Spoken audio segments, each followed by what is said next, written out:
السلام عليكم أعزائي الطلبة والطالبات. Donc في هذا الفيديو إن شاء الله غادي تكون خاصة بلا كوريكسيون ديال l'exercice 1 série 1 module chimie organique générale SMC S3.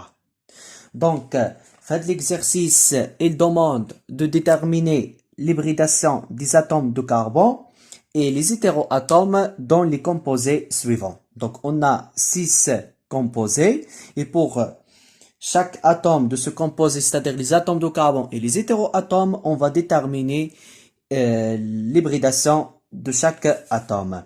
Donc, قبل إن شاء الله من نعملوا la correction de cet exercice, on va donner un petit rappel, d'accord, باش نعرفوا كيفاش نحدوا l'hybridation des atomes. Donc, exercice 1, série 1. Donc, un rappel.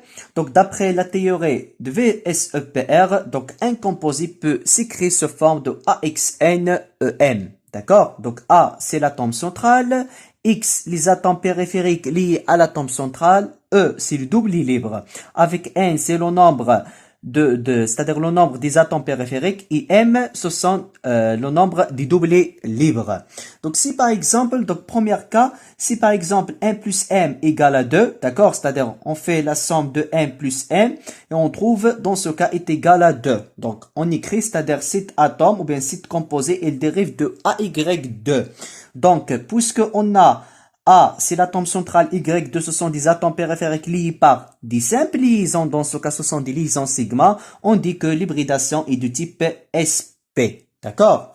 Si par exemple 1 plus M égale à 3, dans ce cas elle dérive de AY3, hybridation SP2. Ici, on trouve par exemple 1 plus M égale à 4, c'est-à-dire N par exemple et plus M c'est 3 plus 1 égale à 4. Dans ce cas, elle dérive de AY4, hybridation SP3.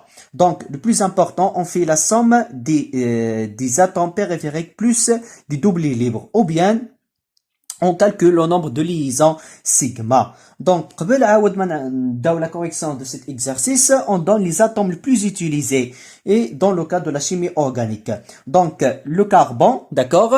Donc, et pour le carbone Z, le numéro atomique est égal à 6, c'est 2s2 2p2. Donc, en général, le carbone possède 4 électrons célibataires. Donc, on dit il est tétravalent, ruba'i takaffu. D'accord? Donc, possède 4 électrons célibataires. Donc, pour l'oxygène, Z est égal à 8. C'est 2s2 2p4, la couche externe. Donc, il est divalent. D'accord? Et pour l'azote, donc divalent avec deux doublés, donc possède deux doublés libres. Et l'atome d'azote, c'est Z est égal à 7. La couche externe, c'est 2s2 2p3. Donc, possède 3 électrons célibataires et un doublé libre, ou bien non liante, donc elle est trivalent. Donc, pour l'hydrogène, donc, possède un seul électron célibataire, elle est monovalent. Et le soufre, c'est Z est égal à 16, d'accord?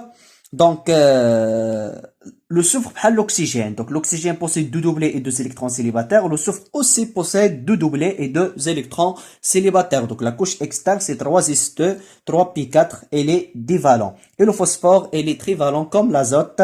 C'est un doublé et 3 électrons célibataires. Et donc, X indique les halogènes. D'accord? La notation X indique les halogènes. Et pour les halogènes, c'est NS2, MP5, c'est-à-dire possède 3 doublés et un seul électron célibataire. Donc, les halogènes les plus utilisés, le fluor, chlore, brome et l'iode. D'accord? Donc, on commence par le premier exemple. Donc, c'est CH3OH. Donc, en général, on a trois types de représentation. La représentation topologique, la représentation développée, la représentation semi-développée. D'accord?